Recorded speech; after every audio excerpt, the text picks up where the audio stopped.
Police say a kidnapping suspect drove his victim from College Station to a Tarrant County neighborhood where the suspect's stepbrother lives. The clerk disappeared from a College Station convenience store. He and the fugitive showed up in the Fort Worth suburb of Haslet. Fox 4's Brandon Todd is at the Fort Worth Police Department with more. Brandon.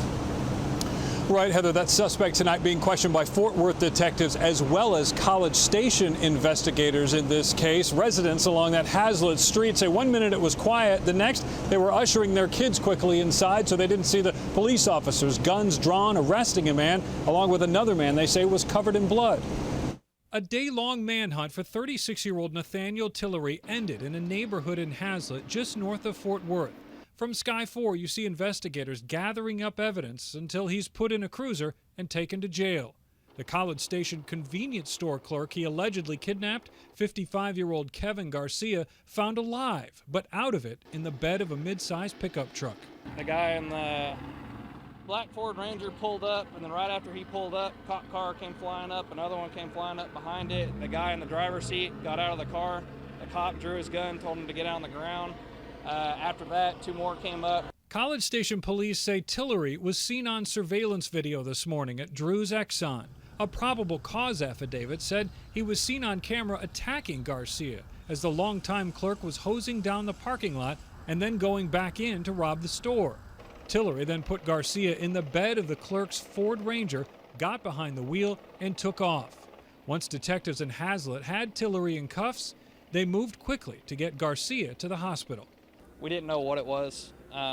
Then they got a stretcher out, and there was a guy that got out. He had blood all over his face. We didn't know what happened. The house where Tillery parked belonged to his stepbrother, who talked to us briefly but didn't want to give us his name. Just want to say that I feel sorry for the man, and I hope that he'll recover. The stepbrother says he got a call from another relative that Tillery could possibly be headed there with a kidnapping victim. He says it wasn't long before Tillery was ringing his doorbell.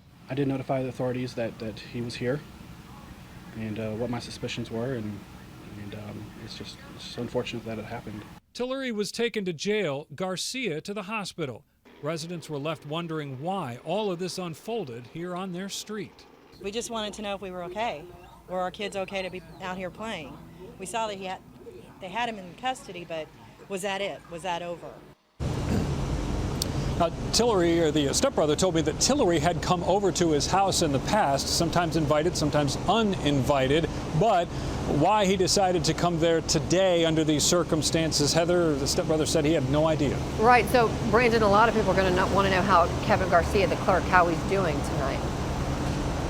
Right, well, he is doing fairly well, despite some of the descriptions from some of the witnesses we talked about, that he was, as they said, covered in blood. JPS Hospital says that he wasn't admitted there. MedStar said that when they transported him to JPS, he had minor injuries, so it's likely that he was treated in the ER there and released. No doubt investigators from, as I said, both College Station and Fort Worth are wanting to talk to him and get his account of what all happened today. What an ordeal. All right, Brandon Todd, live tonight. Thank you.